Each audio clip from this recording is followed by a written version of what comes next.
No dejes que tus sueños se desvanezcan. Arte en línea, panorama y difusión cultural. El rumbo para el encuentro de nuestra identidad.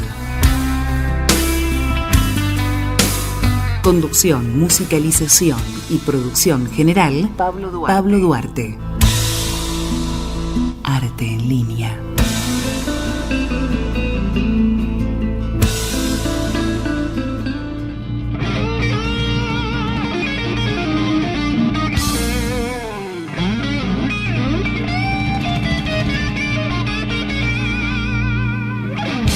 Tengan todos ustedes muy buenas tardes, mi nombre es Pablo Duarte y les doy la bienvenida a una nueva emisión especial de Arte en Línea.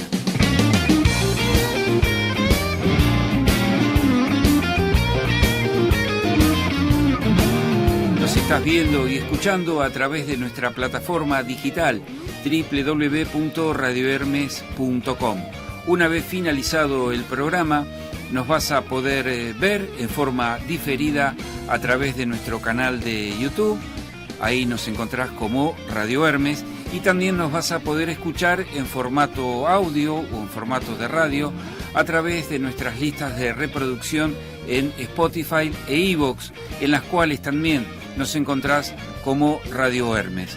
Por supuesto, todo lo producido lo viralizamos a través de nuestras redes sociales en Facebook, Instagram y Twitter.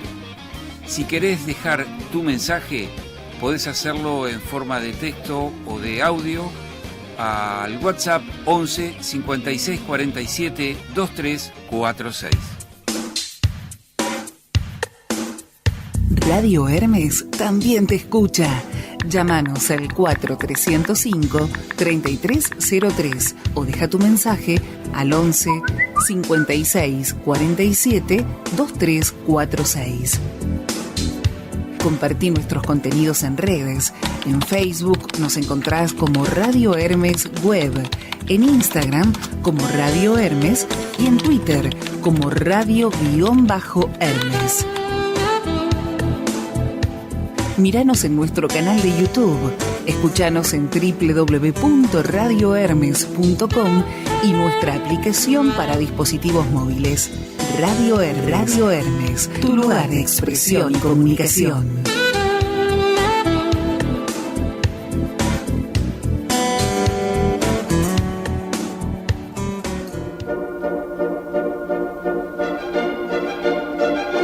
Con el compromiso de abastecer al mercado con un producto que satisfaga las demandas y necesidades más exigentes del mundo artístico, la firma Seurat ha logrado desarrollar una amplia gama de productos que se destacan por su excelencia y versatilidad.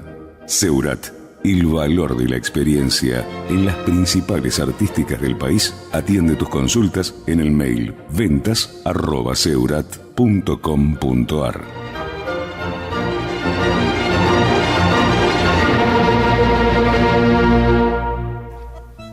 Antes de presentar a nuestros invitados del día de hoy, quienes visitan Arte en Línea, te quiero compartir con todos ustedes una novedad que nos llena de alegría. Roberto Duarte vuelve a la Belgrano. La pintura, el trabajo realizado por el maestro Roberto Duarte, en cuya casa museo se aloja nuestra Radio Hermes, va a ser exhibido en la Escuela de Artes Plásticas Manuel Belgrano. Esta va a ser una muestra de pinturas y dibujos de distintas épocas. Se va a inaugurar el jueves 21 de septiembre a las 19 horas. Esta muestra va a participar de la Noche de los Museos el sábado 23 de septiembre, también a las 19 horas. Y la dirección para que vayan a participar, a visitar la muestra, que va a permanecer abierta hasta el 2 de octubre, es Wenceslao Villafañe, 1342, en el barrio de Barracas. Esto es en la Escuela Superior de Educación Artística Manuel Belgrano. Y como introducción o a manera descriptiva de lo que va a ser esta muestra y de lo que significa que Duarte exponga en la Escuela Manuel Belgrano, les quería compartir un escrito que preparé con motivo de esta muestra. Desde aquella sublime impresión que le causara su primer encuentro con una caja de crayones, hasta lo más profundo de sus pinturas de los últimos años, Duarte buscó la forma en primera instancia para luego seguir su peregrinaje al encuentro de su eterna búsqueda, la luz y el color. En la década del 50 comenzó sus estudios formales en la Escuela de Bellas Artes, Manuel Belgrano, ubicada en ese entonces en la calle Cerrito al 1300. Allí encabezó junto a otros que luego serían grandes figuras de nuestro arte nacional, como Julio Leparc, por ejemplo, el movimiento estudiantil, demandando la modificación de los planes de estudio, logrado en 1958, e imponiendo docentes a figuras de la talla del maestro Antonio Pugía. Muchos consagrados ahora acompañaron ese movimiento. Podemos nombrar a Julio Pairó, Aurelio Macchi, Leopoldo Presas, Raúl Russo, entre otros tantos. A los 21 años asiste al taller dirigido por el maestro Ideal Sánchez para perfeccionarse en pintura y dibujo. Con una beca del Fondo Nacional de las Artes en 1959, viaja a Europa junto al grupo Leparc para estudiar visión cinética con el pope de ese movimiento, que era el artista plástico Víctor Vasarely. A esta beca le siguió otra otorgada por la Embajada de Francia. En Madrid se interesa por la obra de Goya y de Velázquez. En París, Uccello, los primitivos franceses y la arquitectura de Notre Dame y la Sainte-Chapelle cautivan al joven estudiante. A su regreso, continuó su formación en las escuelas de arte del norte argentino con los maestros Pompeyo Audibert y otros nombres más que ahora no me voy a extender. Pero todo esto es historia. Luego vinieron las muestras, los museos, los salones nacionales y los grandes premios de honor y reconocimientos varios. Tener algo que decir, saber cómo hacerlo. Duarte, comprometido, fiel a este precepto, desarrolló en una sensible e intensa búsqueda, embarcado en su proceso creativo, sus distintas etapas a través de las distintas técnicas que su arte le ofrecía. No era premeditado, siempre se sorprendía en sus descansos con las imágenes que sus obras ofrecían, como si fuera ajeno a su responsabilidad en esta realización.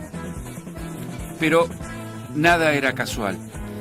Ensimismado en la feliz locura de la creación, cada color, cada línea, cada imagen tenía su porqué y su significado, aunque él fingiera ignorarlo. La maestría de Duarte se percibe en su trazo, en el manejo de la línea y del color, pero también en la diversidad de las temáticas que aborda. Él pinta la realidad, y en esa realidad plasma su mundo afectivo interior. Su obra da la sensación de inscribirse en la recuperación de la subjetividad del artista. Logra la fuerza de expresión de los personajes a través de la síntesis del dibujo y la intensidad del color y de la luz. Decía Maite Palladini, la pintura de Roberto Duarte pocas veces abandona el elemento humano. Con él genera una temperatura dramática que expresa de manera sensible, por momentos visceral. Esta puede ser al mismo tiempo realista y mordaz. Su particular sensibilidad puede convertir una sencilla manifestación de la vida íntima en una escena esplendorosa. Lo cierto es, y ya finalizando con este recorrido, es que el trabajo de Duarte es estética y es ética, ya que a través del arte hace una clara denuncia contra la injusticia, como así de tantos otros temas relacionados con lo social. Él pinta lo cotidiano, lo pulsional, su gente, la sociedad, lo contingente. Él pinta la música, la literatura, la religión. Él pinta el amor, pinta la pasión. Lo cierto es que desarrolló una caligrafía propia que lo distingue en esa búsqueda comprometida siempre en técnica y sensibilidad con su proceso creativo. Como dijo alguna vez Manucho Laínez, su obra puede gustar o no, pero jamás pasar desapercibida. Por eso los invito a ver la muestra Roberto Duarte vuelve a la Belgrano, muestra de pinturas y dibujos. Inauguración jueves 21 de septiembre, 19 horas, Noche de los Museos, 23 de septiembre a las 19 horas también, en Wenceslao Villafañe, 1342, Ciudad Autónoma de Buenos Aires, Escuela Superior de Educación Artística Manuel Belgrano.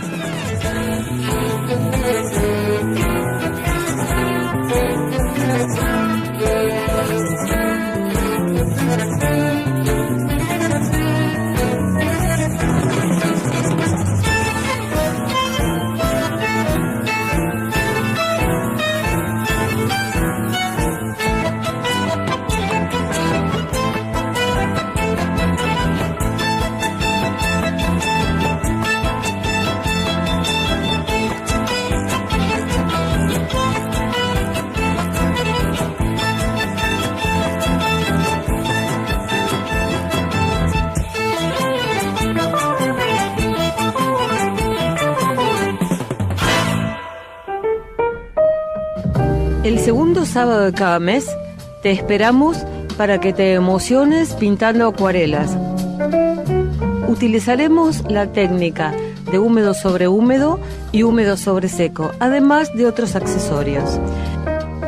Elegimos trabajar con productos Winsor & Newton y también sortearemos una tela para acuarelas de Seurat. Te esperamos. Taller de acuarela dictado por Adriana Morales Gordo. Informes e inscripción al 11 40 44 0103 o también al 11 56 47 2346. www.radiohermes.com, tu lugar de expresión y comunicación.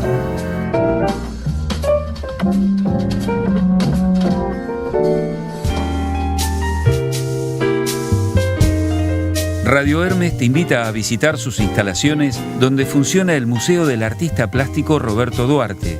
Radio Hermes estimula tus sentidos. www.radiohermes.com.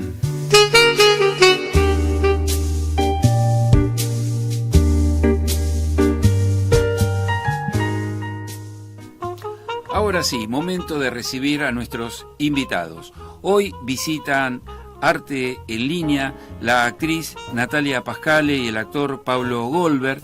Ellos forman parte del elenco de Ricardo III con la dirección de Analía Maita, que se pone en escena en el complejo teatral Ítaca, Humahuaca 4027, los viernes a las 22:30 horas.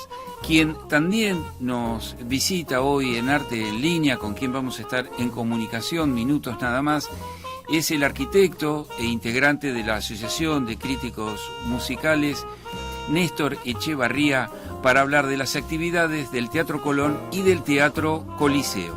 Pero antes de pasar a compartir la nota con nuestros invitados y a manera de recreo, quiero rendirle un homenaje, un reconocimiento. Quiero disfrutar junto a ustedes de la magnífica voz de Luciano Pavarotti, justamente hoy que se conmemora un año más de su fallecimiento. Vamos a disfrutar de un segmento de la ópera del Elixir de Amor de Donizetti. Vamos a disfrutar de Pavarotti haciendo esta exquisita aria, Una furtiva lágrima.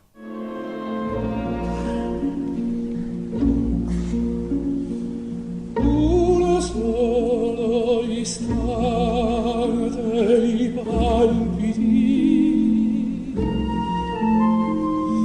del suo bel cuore sentir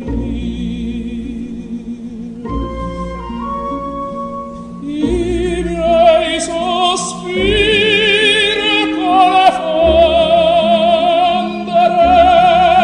per poco a suoi sospiri i palpiti sentir confondere i miei con suoi sospiri cielo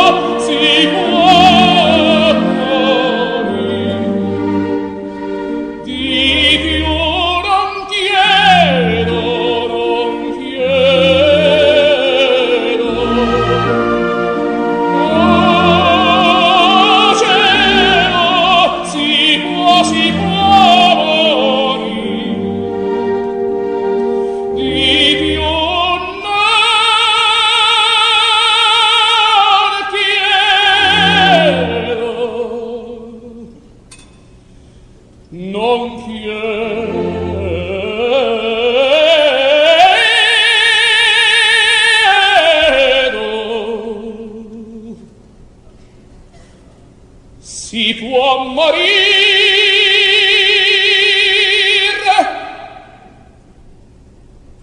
si può morire.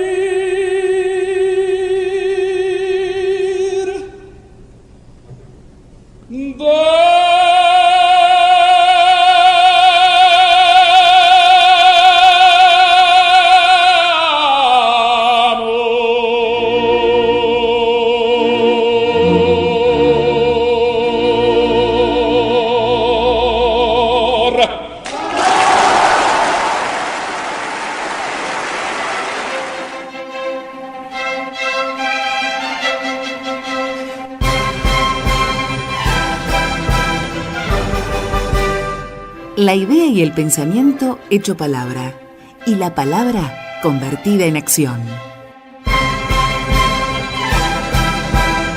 Productores culturales, protagonistas de Arte en Línea.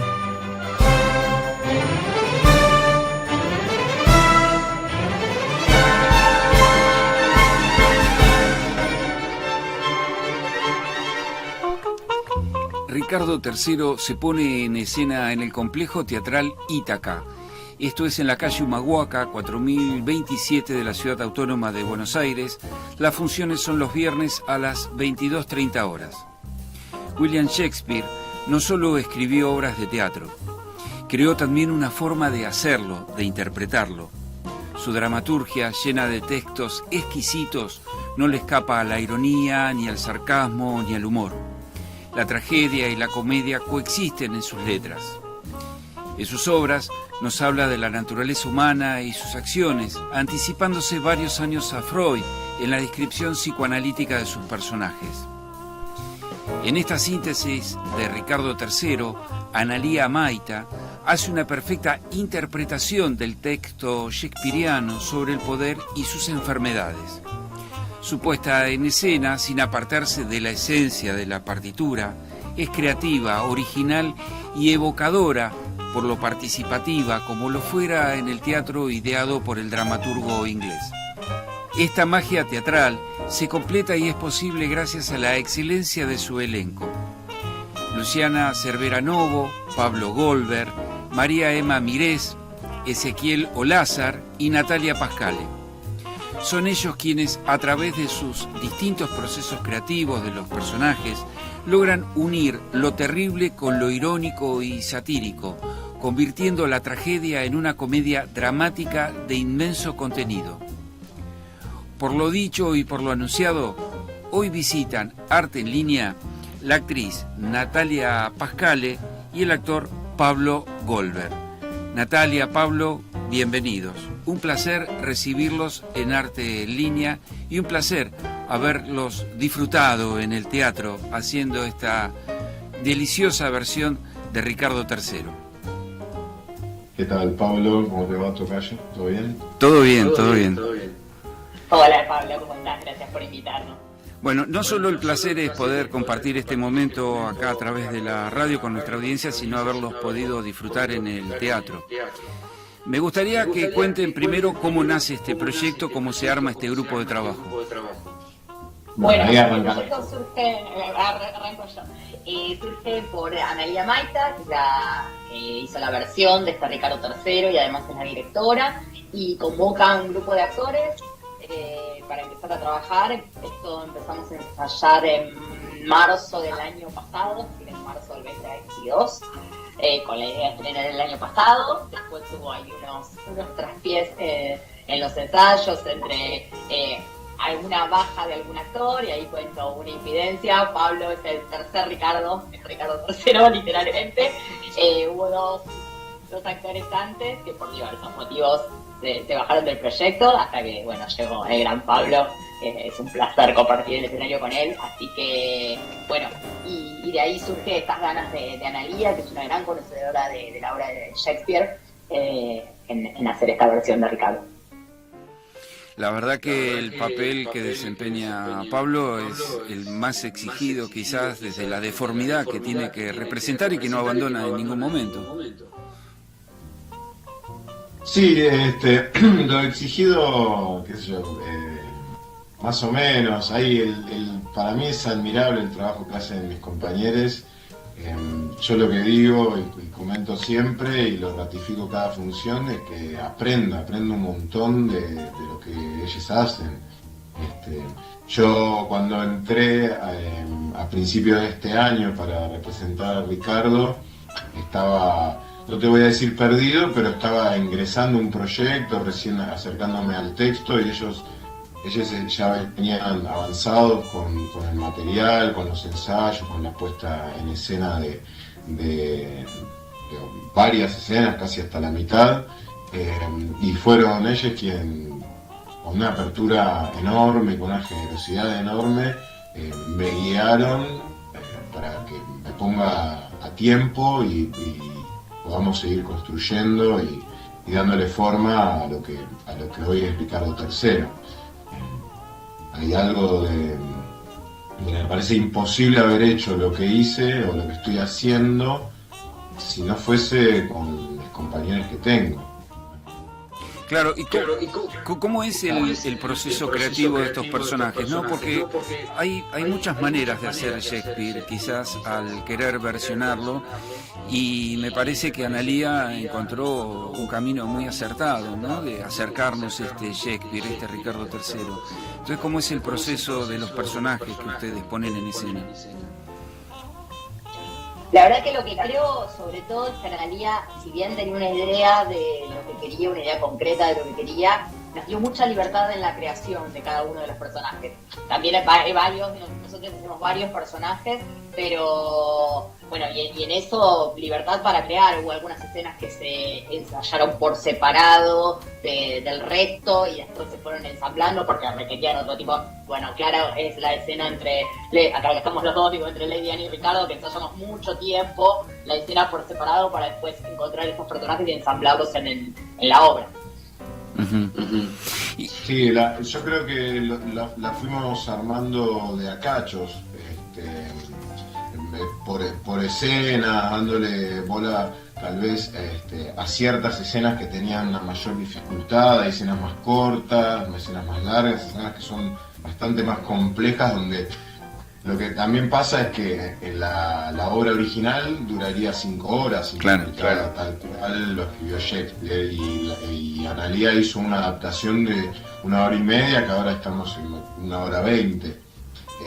Y entonces hay una síntesis, hay escenas que sintetizan casi un acto entero, y donde los personajes atraviesan estados y situaciones y deseos que van para un lado, para el otro, que se transforman, y eso, lograr esa síntesis y poder contar tanta historia en tan breve tiempo, lleva un trabajo intenso.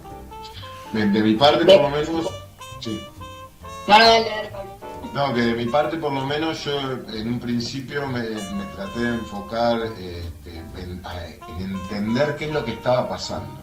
¿Qué sucedía en la escena? Más allá del estilo de interpretación o la cuestión física, que de hecho fue una de las últimas cosas que agregué, me parecía mucho más importante yo poder entender, para poder transmitir y proyectarlo y demás, poder yo entender qué le estaba pasando al personaje y de qué se trataba la escena y demás. Y a veces parece fácil porque lees una vez y bueno, decís, bueno, acá quiere tal cosa. Bueno, pero en medio, cada frase que está diciendo otra cosa y se refiere a... Bueno, entonces el proceso un poco fue ese. Primero comprender, después en todo caso abrir el juego mucho con los compañeros en los ensayos. Y también creo que la última gran instancia fue ni siquiera el ensayo general, el estreno, cuando el público estuvo ahí. Porque la obra, yo creo que no la entendimos, y hablo por los 5, y después me corrijan en otra entrevista, o que nadie me corrija ahora, pero no entendimos el código de la obra hasta que no tuvimos al público enfrente. Porque sí habíamos dilucidado un montón de cuestiones y ciertas comicidades o por dónde iba, pero hasta que no teníamos el público y le hablamos al público y la mirada fue a conectar con las personas y la devolución de la gente con la risa, con los aplausos, con los vitoreos, los abucheos y todo, ¿no? Bien shakespeariano, como decías al principio en la introducción. Hasta ahí no terminamos, creo, el proceso creativo, que igual continúa obviamente, en otro ritmo, pero fue clave.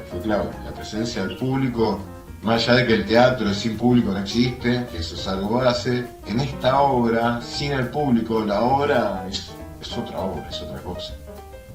Porque además existe algo de lo que vos decías, Pablo, me parece, que está esto de que existe la tragicomedia, y en realidad fue como un desafío también encarar el proceso por ese lado, ¿no? Había personajes como que eran, bueno, más cómicos, entonces decíamos, bueno, tenemos que ir todos por ese lado, bueno, no, pero entonces el drama y esto que decía Pablo de entender qué le pasa para ver cómo encararlo cada uno de los personajes, entonces eso también era a probar con el público y a ver qué le pasaba al público en relación a eso. Y después otra cosa a probar también con el público y a probarnos un poco nosotros era en relación a este dispositivo que tiene la obra, donde los actores estamos todo el tiempo en escena y entramos a un cierto lugar donde se produce la escena en sí misma, pero afuera de escena también estamos siendo expuestos y nos están viendo y están viendo qué le sucede al actor antes de entrar en escena y qué le sucede con la escena que está viendo. Bueno, todo esto era como, me parece a lo que apunta Pablo, y también es a cerrar con el público este proceso, que obviamente es infinito, no cierra nunca, pero digo, como a darle bueno, vamos por acá, vamos, estamos encaminados. Claro, son las cosas llamativas que tiene la obra, ¿no? No solo como rompen la cuarta pared, con la participación del público a lo Shakespeare, sino lo que decís vos, cómo están expuestos, porque aún sin estar en escena, están actuando de muchas maneras, ¿no? Acompañando esa puesta en escena desde afuera. Y aparte hay una ruptura de lo trágico con un humor muy bien llevado. Ezequiel, por ejemplo, hace unos personajes adorables, es muy gestual, bueno, es clown él, ¿no? Todos tienen un trabajo físico muy importante y alternan muy bien en este pasaje entre la tragedia y la comedia que va distendiendo, ¿no? Sí, eso fue uno de los trabajos más difíciles, darle un equilibrio a la tragedia y a la comedia que se suceden a veces al mismo tiempo, ¿no? Y a veces por momentos intercalados dentro de una escena o de una escena a otra. Esto que decía Nati, hay ciertos personajes que tienen la libertad, fueron encarados con una libertad más cerca del clown, y otros personajes que llevan la historia más hacia lo trágico, o bueno, también por momentos,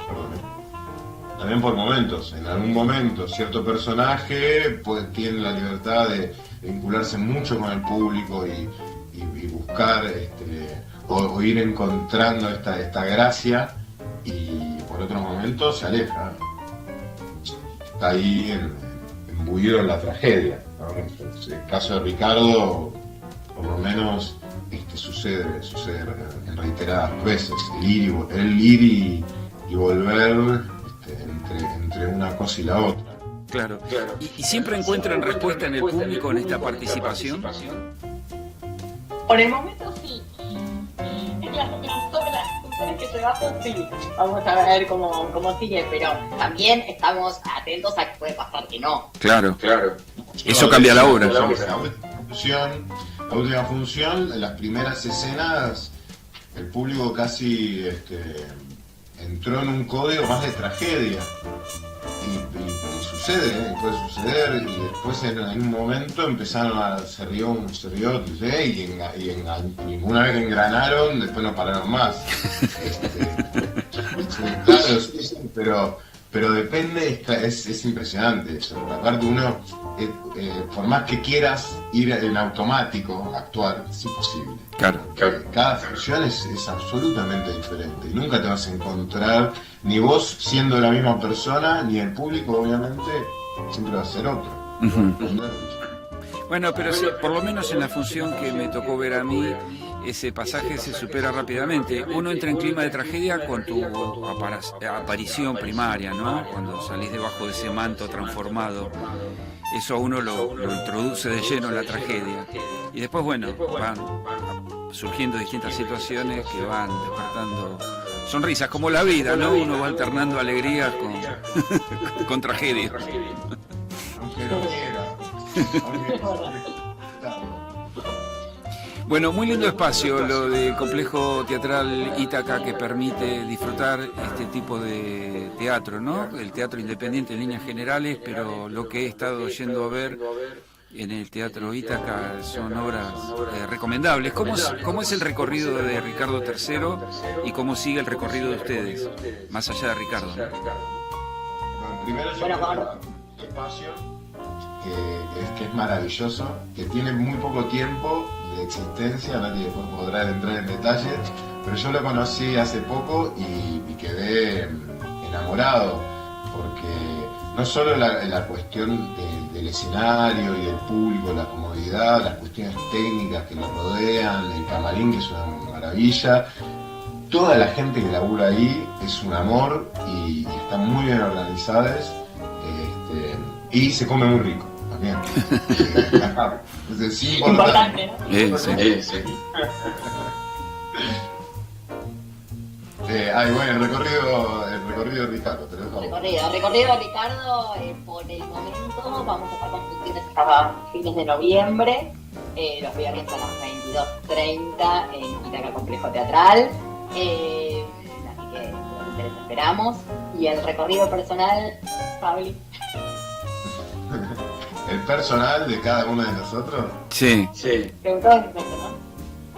Sí, bueno, por el momento yo estoy enfocado en Ricardo, en estoy terminando una especialización de doblaje y actuación para voz, y dando clases, y la familia, y los otros trabajos. Entonces, hasta recién estaba en cartel con Pesadilla, o El hombre que fue jueves en Hasta Trilce, que terminó el domingo pasado, que fue una obra maravillosa, y este año decidí no ponerme en ningún otro proyecto, sabiendo que Ricardo nos va a llevar, nos va a consumir mucha energía, y veremos. Claro. Y vos, Natalia, estabas con otra apuesta en Ítaca. Sí, yo estoy con la Madonita de Mauricio Cartún en Ítaca los domingos a las 19:30.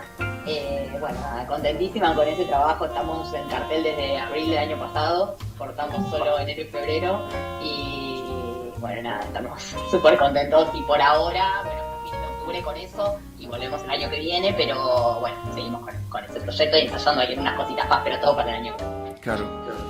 Brevemente, ¿por qué el teatro? ¿Cómo comenzó este recorrido en cada uno de ustedes? Bueno, voy a resumir un poco ahí la vida. Desde muy chiquita hice danza clásica, y me preguntaba desde chica qué quería ser, y era bailarina. Problemas económicos en mi casa, hiperinflación, cosas que todos seguramente recordamos. Qué raro. No pude seguir yendo a tomar clases de danza.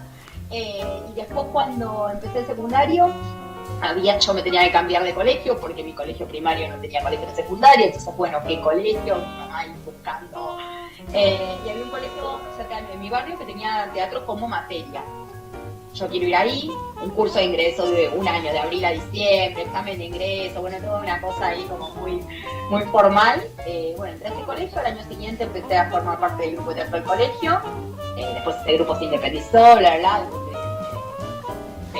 seguí, estamos hablando desde el 95 en adelante, no paré más. Después, bueno, sí, obviamente estudié en la escuela de Raúl Serrano, entrené con diversos maestros y demás, Guille Cáceres, Alejandro Catalán, Pompeyo, bueno, etcétera. Pero y ahí ya no paré más. Esa fue ¡qué nenes! Desde los 14. ¿Y vos, Pablo? Yo desde muy chiquito sabía que iba a ser actor, ya lo sabía, a los 6, 7 años lo comprendí, empecé estudiando mimo y después teatro clásico, improvisación, Pasé por lo que ahora es la UNA, que en su momento era el UNA y en French. No terminé la carrera porque estaba trabajando mucho, debuté a los 16 años en el Picadero, en calle Corrientes, que ahora se llama de otra manera, ahí en calle Corrientes. Y sí, básicamente nunca paré, salvo la pandemia. A los 20 años también decidí que me iba a dedicar solo a eso y que no iba a trabajar de otra cosa. Pandemia de por medio, tuve que trabajar de otras cosas. Y sí, claro. Pero sí, un recorrido hermoso con directores como Yamil Ostrowski, que de hecho se involucró en Ricardo III, Fernando Alegre, Mario Camarano, me voy a olvidar de un montón de gente, así que voy a dejar de nombrar. Pero sí, aparte uno en cierta época, entre los 20 y los 30, era hacer 5 obras a la vez, claro. La velocidad de hacer teatro, del bueno y del más o menos, y del que da plata y el que no da plata, pero hacer. Y ahora, bueno, uno va eligiendo más con que los tiempos se acotan y con la familia y demás, va eligiendo los proyectos que te llenan, que entendés que te van a dar algo, ¿no? Uh-huh. Aprendizaje, una experiencia nueva, distinta. Un crecimiento. Un crecimiento, sí. Uh-huh. Exacto. Bueno, vamos creciendo, hay algo de eso. Ir jugando. Claro. Jugar aprendiendo, aprender jugando, ¿no? Bueno, es parte del teatro, ¿no? Sí. Tal cual. Vamos a recordarle a nuestra audiencia que pueden ver Ricardo III con la dirección de Analía Maita en Ítaca Complejo Teatral, Humahuaca 4027, los viernes a las 22:30 horas. Así es. Les esperamos para que lo puedan disfrutar, para que rían y lloren con nosotros, y que después la recomienden, ¿no? Entra por alternativa teatral. Bien, Natalia Pascale, Pablo Goldberg, muchísimas gracias. Muchas gracias a vos, Pablo. Muchas gracias por invitarnos. Un cariño. Nos vemos la próxima. Radio Hermes está donde vos estás. Podés sumarte a nuestra programación desde nuestros estudios centrales o hacerlo desde tu casa, estudio o empresa. Programas en vivo, grabados y podcasts a través de nuestra plataforma digital, redes, canal de YouTube y Twitch.tv. Contactanos al 11 56 47 2346 o al mail radiohermesweb@gmail.com. Hace radio en www.radiohermes.com, tu lugar de expresión y comunicación. Música. El arte de combinar la sensibilidad con las emociones. Arte en línea.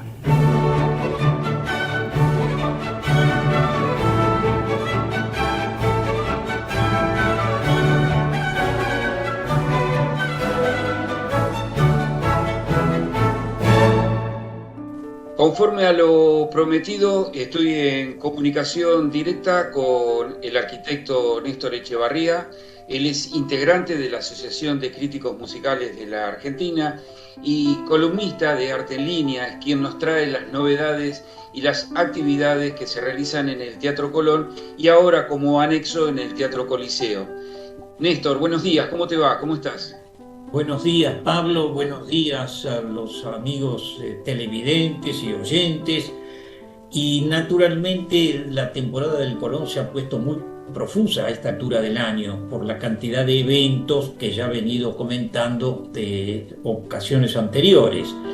Y en este ciclo que se llama Grandes Intérpretes, que viene ya con una tradición de todo el año pasado también, se presenta el excelente pianista de origen húngaro, András Schiff, que tiene hoy día casi 70 años, tiene 69, nacido en Budapest, en Hungría, y que es una figura muy singular, verdaderamente admirador, pero al mismo tiempo un motivador de la obra de Juan Sebastian Bach, o sea, Johann Sebastian Bach. Cuando vino a la última vez, yo puse en mi comentario: el pianista András Schiff volvió con brillo al escenario del Colón, y vivir con el signo de Bach. ¿Por qué es esto? Porque él interpretó el clave bien temperado, el libro primero, ¿no es cierto?, Claro. de Juan Sebastian Bach, en el ciclo Nueva Armonía que existía en aquel entonces y en el Colón. Era un profuso admirador, y tanto es así que le confesó una vez a un neoyorquino, un turista, digamos, periodista neoyorquino: cada día de mi vida comienzo tocando Bach, usualmente preludios y fugas durante 1 hora. Mirá Fíjate vos. vos, qué notable admiración por el gran músico. Y naturalmente este nuevo pianista, este nuevo concierto tuvo características muy particulares, porque Ajá. él no presentó un programa detallado de lo que iba a hacer. ¿Por qué? Porque tiene la táctica de cierta comunicación con el público a través de una semiconferencia, llamémosle así, a través de lo que es explicar lo que va a tocar. Entonces, lo primero que hizo cuando apareció en escena, con un aspecto muy místico como tiene, que muchos confesaban que parecía como algo así como un religioso, ¿no?, con las manos entrecruzadas, y entonces saludaba al público con una suave caída de cabeza. Bueno, lo cierto que ahí le preguntó: ¿ustedes hablan en español? Yo no sé hablar, puedo hablar en italiano. Y así lo hizo. Tenía un micrófono y entonces iba explicando cada cosa y cada pieza que iba realizando. Eso es muy importante, esa acción pedagógica que realizan algunos músicos, porque hace que uno pueda apreciar la música desde otro lugar, ¿no? Exactamente, y el público, te juro, tuvo un comportamiento ejemplar, en el sentido de que en ningún momento interrumpió con aplausos, mantuvo un silencio de escucha permanente, así que fue una jornada realmente valiosa. Y los compositores que evocaba precisamente eran, en este caso, el propio Bach, también Haydn, también Mozart y Beethoven. Y al último momento, ya terminado el concierto, o prácticamente lo que tenía preparado, agregó también a Schubert. Mirable. Así que fue una jornada muy valiosa esta de la presencia de András Schiff, que fue no la primera, sino que creo que la cuarta presencia en muchos años aquí en la ciudad de Buenos Aires y en el Colón. Claro. Bueno, este fue un punto interesante de esta parte de la temporada. También te voy a contar, y les voy a contar a los oyentes, el interesante programa doble con texto de Bertolt Brecht, que se realizó por parte de la orquesta, de la ópera de cámara del Teatro Colón. Eso creo que había anunciado algo. Sí, Dos sí, obritas muy cortas del año 30. En aquel entonces la colaboración de Weill con Bertolt Brecht fue manifiesta, era una gran unión entre el poeta y el músico, y habían hecho, como sabés, Ascenso y Caída de la ciudad de Mahagoni, la ópera de los 3 centavos también, Los 7 pecados capitales, que se dio en la temporada pasada del Colón también como una novedad. De manera que esa relación de ambos en la época de entreguerras, una época compleja, una época donde también existían las persecuciones, ¿no es cierto?, de los músicos y de los artistas, como es sabido. Pero Bueno, fue en una ese relación momento, muy fructífera la que tuvieron, realmente. exactamente, muy buena relación. Entonces, del año 30, eh, el propio libretista, digamos, Brecht, le presenta un proyecto a Kurt Weill de hacer una jornada de dos partes. Una primera parte, y te las digo en alemán, eh, Der Ja-Sager, el que dice sí, y Der Nein-Sager, el que dice no. ¿Qué Sí, significa eso? Eso significa que en la trama, que es en el nivel escolar, se hizo como una cuestión didáctica también, aparece el maestro y la madre del niño. El niño que tiene que decidir su destino, pero ¿por qué? Porque tenían que cruzar una gran sierra para pasar a la ciudad del otro lado. claro. El niño confesó que no podía seguir más, entonces debió seguir y le preguntan, ¿quieres entonces aceptar el sacrificio? Sí, dice sí y es arrojado al valle. Fíjate vos. Y Claro. en la segunda parte, el niño dice no, la niña, digo, porque fue una chica del coro de niños, que actuaron muy bien, todo el conjunto del coro del niño dirigido por César Bustamante estuvo impecable, y en ese caso la comunidad ayuda a reinterpretar el lema del sacrificio y del sí para pasar a un no, ¿no es cierto?, como contrapartida. La segunda parte no tenía música de Boyle porque él se había ido, con motivo del nazismo, a París primero y a Estados Unidos luego, donde siguió componiendo en Nueva York hasta que falleció, ¿no?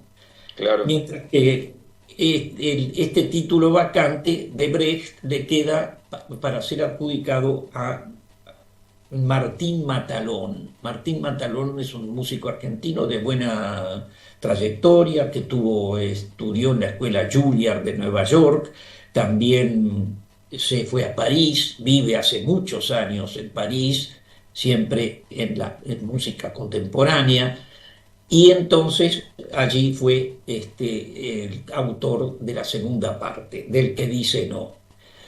La parte interpretativa de Víctor Torres fue excelente y de Adriana Mastrangelo también en los dos papeles cantados principales. Lo que sí debemos decir es agregar que un ángulo un poco contrastante fue el de la puesta en escena de la primera y de la segunda. La primera con un lenguaje mucho más claro e entendible. La segunda ya con la que llevó música de Matalón, con demasiados rimbombancia escénica, muchos personajes, Más confuso. más confuso. Por lo cual el mensaje de una sencilla propuesta como es esta, del sí y el no, quedó un poco amortiguado por la cantidad de elementos escénicos que fueron distrayendo, yo diría también, a los espectadores, ¿no? Pero de todos modos fue un buen trabajo de la ópera de cámara, un esfuerzo de poner una obra novedosa, poco conocida, y de alguna manera también un aporte de este músico argentino para completar la partitura tal cual que estaba previsto originalmente, con su Bien. propia técnica y su propio lenguaje, ¿no? Bien, y ahora se avecina nada menos que un Rossini para el Colón. Sí, claro. Hay mucha expectativa. Mucha expectativa, siempre. No es que se avecine, ya estamos en vías de ese Rossini, del Cisne de Pésaro, como se lo tituló casi siempre, un gran compositor de 38 óperas, quiero aclarar, que se retira a los 37 años con la última, Guillermo Tell en París, donde había triunfado notablemente, y se queda a vivir opulentamente, siendo considerado casi como un rey de la ópera. Totalmente. La figura claro, porque Rossini empezó muy jovencito. No olvidemos que El Turco en Italia, la ópera que se presenta, fue del año 1813, anterior al Barbero. Es una producción nueva del Teatro Colón, la música de Gioachino Rossini, como se sabe, y el libreto italiano de Felice Romani, que era uno de los grandes libretistas de aquella época. Esta nueva producción va a ser dirigida por Jordi Bernasser, un director español de 46 años, nacido en Alcoy, en la provincia de Alicante, y realmente una figura que está en crecimiento en la materia de dirección orquestal. La dirección de escena será de nuestro conocido y tan estimado Pablo Maritano, de 47, que es uno de los regisseurs más activos que tenemos acá en nuestro país. Escenografía de Gonzalo Córdoba, también conocido, el vestuario de Renata Schulten y la iluminación de Gaetano Vilela. Pero lo que sí quiero aclarar un poco, que en el reparto tenemos a Erwin Schrott, un cantante uruguayo montevideano ya de 50 años, que fue el primer marido de Nanetrenko. Va a ser el papel del turco, de Selim. Después está el personaje de Fiorilla, que es muy importante, a cargo de la soprano moldava, de Moldavia, nada menos, es una república independiente, Irina Lungu. El papel de Geronio lo tendrá el barítono también de origen italiano Fabio Capitanucci. Don Narciso es nuestro tenor argentino y compatriota Santiago Balderini, que tanto se ha tenido resonancia.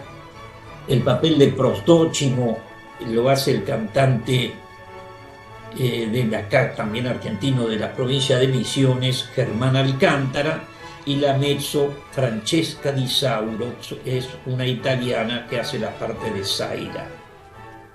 Y Santiago Martínez, la de Albazar. Bueno, este es el reparto de una función que va a producirse en varios días de la semana y que por otra parte guarda una muy grande expectativa, porque siempre Rossini es muy convocante. Rossini es una de esas figuras que impacta por la habilidad de sus libretos y de su acción escénica, la belleza de su música, sus oberturas infaltables, también la tiene El Turco en Italia, su propensión a los conjuntos de grandes armados y las arias y los duetos, en fin, todo un lenguaje de la operística italiana que lleva larga tradición. Muchísimas gracias por este informe tan completo y ya estaremos teniendo novedades de lo que fue la puesta en escena. Nos estamos despidiendo hasta el próximo encuentro. Exactamente, entonces, y será así, Pablo, y con un gran abrazo también para todos los escuchas. Muchísimas gracias. Un abrazo para vos. A mia moglie, se chi sono, finezzina lì di piazza, se tu sei a far la pazza, tutto il mondo lo saprà. Sì, sì, tutto il mondo lo saprà. Tutto il mondo lo saprà. Tutto il mondo lo saprà. Lasciatemi buffone, lasciatemi buffone, e toglietemi di qua. Lasciatemi buffone, toglietemi di qua, buffone, e toglietemi di qua, buffone, e toglietemi di qua, e toglietemi di qua, e toglietemi di qua, e toglietemi di qua, e toglietemi di qua, sì, sì, di qua.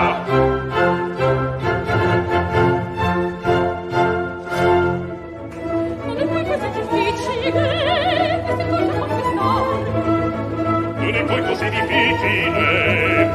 italiane conquistare, non è poi così difficile, italiane conquistar, conquistar, conquistar.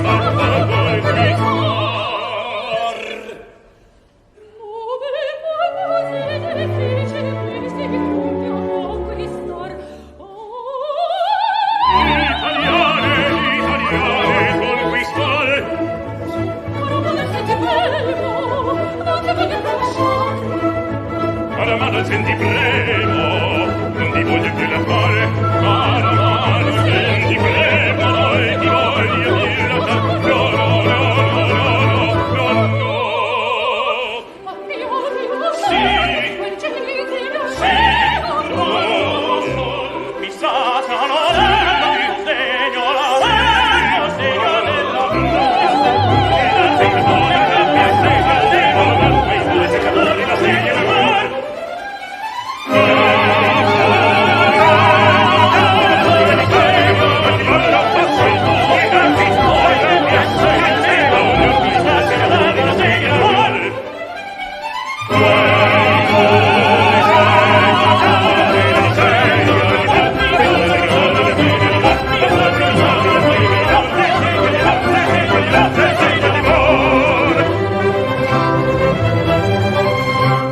Acá fue Arte en Línea por el día de hoy. Espero que hayan disfrutado este recorrido.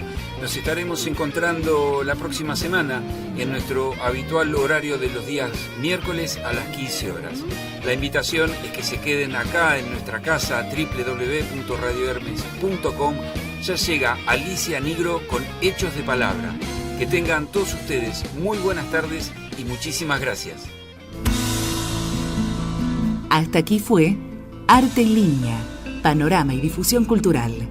Un espacio para analizar la cultura como fenómeno social. Arte en Línea. Una puerta que abre todas las demás.